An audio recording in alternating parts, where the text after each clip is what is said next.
പിണറായി സർക്കാർ തദ്ദേശ സ്വയംഭരണ സ്ഥാപനങ്ങളുടെ ഫണ്ട് കൂടി കൊള്ളയടിക്കുകയാണെന്ന് Malappuram DCC president advocate VS Joy.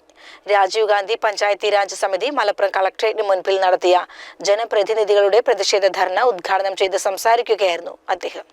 ഈ സംസ്ഥാനം മുടിഞ്ഞുകൊണ്ടിരിക്കുക, വലിയ കടബാധ്യതയിൽപ്പെട്ട് നമ്മുടെ സംസ്ഥാനം തകർന്നുകൊണ്ടിരിക്കുന്ന സന്ദർഭത്തിൽ ആ കടബാധ്യതയിൽ മുങ്ങിത്താഴുന്ന സംസ്ഥാനം തങ്ങൾ മുങ്ങിത്താഴുന്നതോടൊപ്പം തന്നെ കേരളത്തിലെ പ്രാദേശിക സർക്കാരുകളായ തദ്ദേശ സ്വയംഭരണ സ്ഥാപനങ്ങളെയും തകർക്കാൻ വേണ്ടി അവരെ കൂടി കടക്കണിയിൽപ്പെടുത്താൻ വേണ്ടിയുള്ള ആസൂത്രിതമായ നീക്കം നടത്തിക്കൊണ്ടിരിക്കുക. തദ്ദേശ സ്വയംഭരണ സ്ഥാപനങ്ങൾ പ്രാദേശിക സർക്കാരുകളാണ്. ആ പ്രാദേശിക സർക്കാരുകളെ നക്കിക്കൊല്ലാൻ പിണറായി വിജയൻ ശ്രമിക്കുകയാണ്.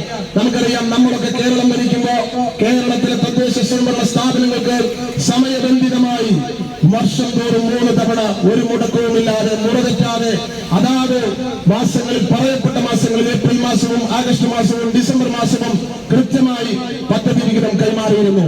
യോഗത്തിൽ ജില്ലാ ചെയർമാൻ KC കുഞ്ഞിമുഹമ്മദ് അധ്യക്ഷത വഹിച്ചു.